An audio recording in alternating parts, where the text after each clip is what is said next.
Hello दोस्तों, मैं हिमांशु त्यागी focus institute में आप सबका हार्दिक स्वागत करता हूं।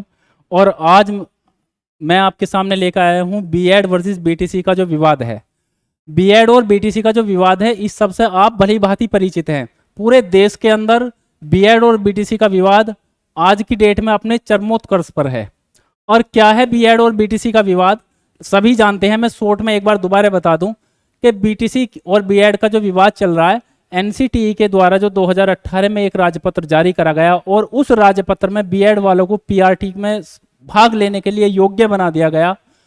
और उसके बाद एक 5 वर्षों के बाद, लगभग 5 वर्ष के बाद सुप्रीम कोर्ट का एक निर्णय आता है और उस निर्णय के द्वारा पिछले 4-5 वर्षों में जिन भी बच्चों ने बीएड की है उन सबके लिए एक आदेश पारित कर दिया जाता है कि बीएड धारकों को पीआरटी में शामिल नहीं किया जाएगा। और सुप्रीम कोर्ट के इस एक निर्णय के द्वारा बीएड धारकों के जीवन जो है गर्त में पहुंच गया और बीटीसी वालों के हक में फैसला सुना दिया गया। शुरुआत इसकी राजस्थान राज्य से हुई और राजस्थान में जो बीटीसी समिति है उस समिति के द्वारा इस पर राजस्थान हाई कोर्ट में वाद पहुंचाया गया और वहां से राजस्थान हाई कोर्ट ने बीटीसी के हक में फैसला सुनाया। उसके बाद सुप्रीम कोर्ट में जाने के बाद सुप्रीम कोर्ट ने भी बीटीसी के हक में फैसला सुनाते हुए बीएड धारकों को इससे बाहर कर दिया। ये विवाद था जो बीएड और बीटीसी का चल रहा है। दूसरी बात है कि बीएड धारकों के द्वारा सुप्रीम कोर्ट का निर्णय अस्वीकार। जो बीएड धारक हैं वो सुप्रीम कोर्ट का निर्णय आने के बाद से लगातार आंदोलन कर रहे हैं, हंगामा कर रहे हैं, मांग उठा रहे हैं कि भाई बीएड वालों को भी पीआरटी में प्राइमरी में शामिल किया जाए और सुप्रीम कोर्ट के इस निर्णय से वो नाखुश हैं। इसका कारण यह है दोस्तों कि सुप्रीम कोर्ट ने जो निर्णय दिया उस निर्णय के कारण बीएड वाले एक ही झटके में पीआरटी से बाहर हो गए, जबकि बीएड धारकों का कहना है कि इसमें उनकी कोई गलती नहीं है। और हकीकत भी यही है क्योंकि राजपत्र जारी करा गया केंद्र सरकार द्वारा 2018 में एनसीटीई की सलाह पे और उस राजपत्र में क्या लिखा गया कि बीएड धारक भी पीआरटी के लिए आवेदन कर सकते हैं, वो भी पीआरटी में भाग लेने के लिए योग्य माने जाएंगे।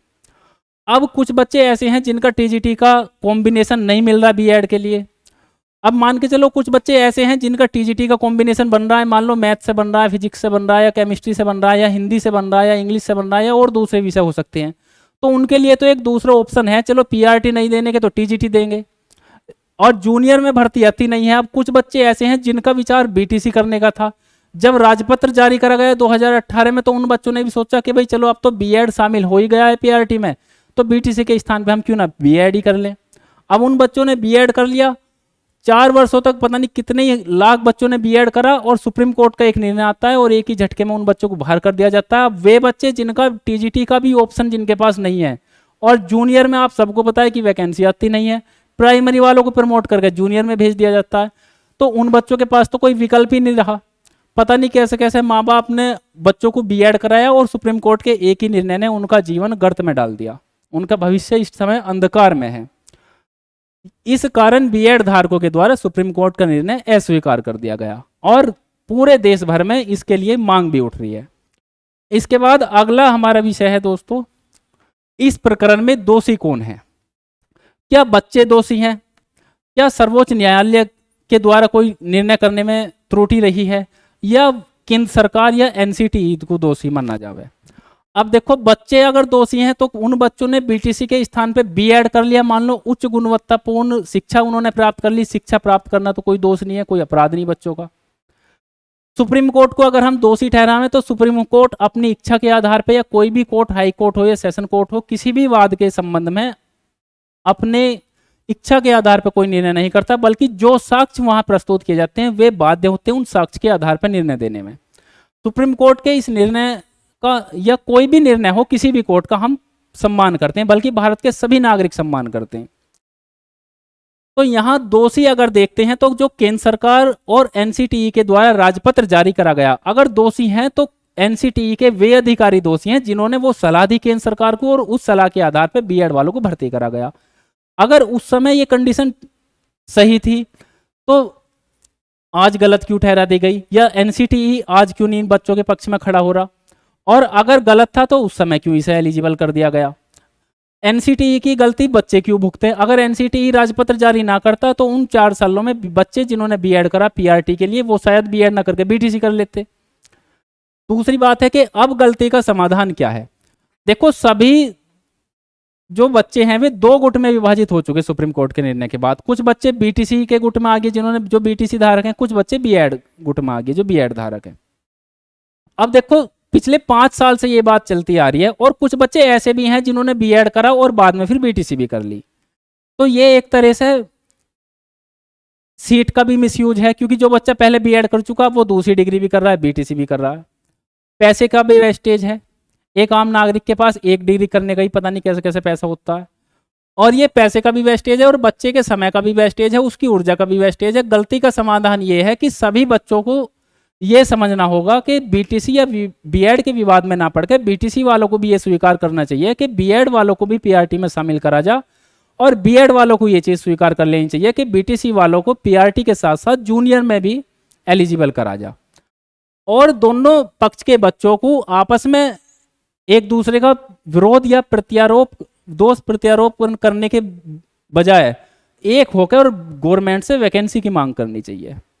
क्योंकि अगर वैकेंसी नहीं आएगी, पिछले 5 साल से पीआरटी की कोई भर्ती नहीं आई है इसी वाद विवाद के कारण, और अब मान लो बीएड वाले भी इसी वाद विवाद में लगे रहेंगे, आने वाले 5 साल में फिर कोई वैकेंसी नहीं आएगी, ना बीएड वालों को कोई रोजगार मिलेगा ना बीटीसी वालों को रोजगार मिलेगा। गवर्नमेंट के पास एक बढ़िया बहाना है कि जी केस चल रहा है कोर्ट में, हम क्या वैकेंसी दें।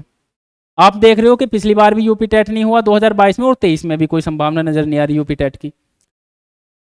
इसके बाद है सुप्रीम कोर्ट के निर्णय का आधार ठोस नहीं है। देखो, ये सच बात है, ये बहुत बच्चों की ये मांग है, हमारे पास आए दिन कॉल आ रही है, मैसेज आ रहे हैं, व्हाट्सएप पे मैसेज आ रहे हैं, टेलीग्राम पे मैसेज आ रहे हैं, और यूट्यूब पे भी मैसेज आ रहे हैं कि जी सुप्रीम कोर्ट का जो निर्णय है वो ठोस आधारों पे करा गया निर्णय नहीं है। यानी कि बच्चे सुप्रीम कोर्ट के जो निर्णय का करने का आधार है उससे सेटिस्फाई नहीं है, क्योंकि सुप्रीम कोर्ट ने जो निर्णय दिया उसका क्या आधार बनाया कि जो बीएड वाले बच्चे होते हैं इन्हें उच्च स्तर की शिक्षा देने का अनुभव होता है, और जो बीटीसी वाले बच्चे हैं इन्हें निम्न स्तर की शिक्षा देने का अनुभव होता है, जो ट्रेनिंग कराई जाती है। अब अगर सुप्रीम कोर्ट के इस निर्णय को माना जाए कि जी जो बीएड वाले बच्चे हैं वो प्राइमरी लेवल को बच्चों को नहीं पढ़ा सकते, तो पिछली कुछ भर्तियों में अलग अलग राज्यों में जो बीएड वाले बच्चों को नियुक्ति मिली है, जैसे कि अगर मैं उत्तर प्रदेश की बात करूं तो 69,000 भर्ती में या 72,000 भर्ती में, या मध्य प्रदेश में भी 2 काउंसलिंग वहां हो चुकी हैं, और राजस्थान में भी या महाराष्ट्र में भी अलग अलग स्टेट में बीएड धारी बच्चे पीआरटी में नियुक्त हुए हैं और पढ़ा भी रहे हैं। अगर ये आधार है तो वे वहां कैसे पढ़ा रहे हैं, वहां बच्चों का फीडबैक लिया जाए। अगर बच्चों का फीडबैक पॉजिटिव है तो जो अगर एक बच्चा बीएड धारी प्राइमरी को अच्छा फीडबैक के साथ पढ़ा रहा, पॉजिटिव फीडबैक आ रहा, तो बाकी बच्चे भी पढ़ा सकते हैं। और अगर ये लग रहा है कि भाई बीएड धारी सही शिक्षा नहीं दे सकता प्राइमरी स्तर पे, तो लगभग लाखों बच्चे बीएड धारी जो सिलेक्ट हो चुके हैं उन्हें भी वापस बुला लिया जाए फिर तो। क्योंकि एक टीचर अपनी 30 साल की सर्विस में कितने बच्चों को पढ़ाएगा, 1 लाख टीचर बताओ कितने बच्चों को पढ़ाएगा, तो ये तो उन बच्चों का भविष्य खराब हो जाएगा अगर ये आधार सही है तो या तो सुप्रीम कोर्ट के द्वारा उन टीचर्स को भी वापस बुला लिया जाए, या फिर जो बीएड कर रहे हैं इन्हें भी एलिजिबल कर दिया जाए। और कम से कम 2019 से लेकर 22 तक जिन बच्चों ने दाखिला बीएड में लिया है उनकी तो कोई गलती नहीं, उन्होंने तो केंद्र सरकार की गाइडलाइन के अनुसार बीएड करा है। जिनमें से 10 लाख बच्चे तो केवल उत्तर प्रदेश में ऐसे हैं जो बीएड धारी हैं, और 3 लाख बच्चे ऐसे हैं जिनके पास पीआरटी के अलावा बीएड उन्होंने कर रखा है, टीजीटी का ऑप्शन ही नहीं है, और माध्यमिक शिक्षा में वैकेंसी आती नहीं है। अब बताओ उन बच्चों के लिए क्या विकल्प है। तो सुप्रीम कोर्ट के निर्णय का जो आधार है वो ठोस नहीं है। दूसरा कारण इसका क्या है कि जो नई शिक्षा नीति है उसमें साफ लिखा है कि 2030 के बाद टीचिंग के लिए केवल एकमात्र डिग्री बीएड रह जाएगी। क्या उसके बाद आप बीएड वालों को उसमें शामिल नहीं करोगे पीआरटी में? उसके बाद बीटीसी कहां से लाओगे? और यदि उसके बाद बीएड वाले शामिल हो जाएंगे तो अब क्यों नहीं हो सकते? या 2011 से 15 तक बीएड वाले शामिल किए गए, उसके बाद 2015 से 18 तक फिर बीएड वालों को अमान्य कर दिया, उसके बाद 18 से 22 तक फिर शामिल करे गए, 18 के बाद में कुछ जो वैकेंसी आई उनमें भी बीएड वाले लिए गए, अब 23 में सुप्रीम कोर्ट का फिर निर्णय आ जाता है, उसमें फिर अमान्य कर दिया जाता है। ये क्या मजाक बना रखा है कि कुछ वर्ष तो मान्य कर दो और कुछ वर्ष मान्य मत करो, ये कैसा नियम है? तो ये सारी चीजें हैं जो विवाद का कारण बना हुआ। और बड़े दुख की बात है कि आज हमारे देश के अंदर जो युवा शक्ति है वो आपस में एक दूसरे के सामने खड़े हुए हैं और एक दूसरे पर जो है आरोप प्रत्यारोप कर रहे हैं। इसमें कुल मिला के सारी गलती कहीं ना कहीं जो सत्ताधीश सरकार है उसकी है, क्योंकि यदि परिवार का कोई मुखिया है और उस परिवार में के सदस्य एक दूसरे पे आरोप प्रत्यारोप कर रहे हैं या आपस में लड़ झगड़ रहे हैं, तो फाइनली वो सारी गलती मुखिया की होती है। तो जो केंद्र सरकार है उसे एक्शन में आना चाहिए और बच्चों के इस समस्या का समाधान करना चाहिए। चलिए दोस्तों, आज के लिए इतना ही, और जैसे नई नई अपडेट आती रहेंगे मैं आपको बताता रहूंगा। और हमारी पूरी टीम, हमारा एकमात्र लक्ष्य यही है कि बीएड, केवल बीएड नहीं बल्कि बीएड और बीटीसी दोनों को उनका हक दिलाना हमारा काम है। और हम इस संघर्ष में पूरे जोर के साथ लगे हुए हैं। और हमारी टीम के कुछ सदस्य लखनऊ भी पहुंच चुके हैं। आज 10 बजे से लखनऊ में धरना प्रदर्शन में भी शामिल है। और बीपीएससी का एग्जाम होने के तुरंत बाद हमारी पूरी टीम पूरे जोश और पूरे दम के साथ दिल्ली में भी धरना प्रदर्शन करेगी। और जब तक हम अपने बीएड और बीटीसी दोनों को उनका अधिकार नहीं दिला देते, तब तक हम शांत बैठने वाले नहीं हैं, चाहे इसके लिए हमें कुछ भी करना पड़े। दोस्तों, सभी से मेरा हाथ जोड़कर निवेदन है कि सभी हमारी इस वीडियो को दूर दूर तक फैलाएं ताकि बच्चों में जागरूकता आवे। अभी भी बीएड और बीटीसी के एक बड़ी संख्या में बच्चे ऐसे हैं जो इस पूरी जालसाजी में फंसे हुए, एक दूसरे पे आरोप प्रत्यारोप कर रहे। एक दूसरे पे प्रत्यारोप मत करो, एक होकर सरकार से वैकेंसी की मांग करो। और बीएड अगर पीआरटी में शामिल हो भी जाएगा तो कोई दिक्कत नहीं, बीटीसी वालों को जूनियर में भी शामिल करेंगे। वैकेंसी आएगी तो दोनों को लाभ मिलेगा, आपस में लड़ते रहोगे, वैकेंसी आएगी नहीं, किसी को भी लाभ नहीं मिलने का। चलिए दोस्तों, जय हिंद, जय भारत।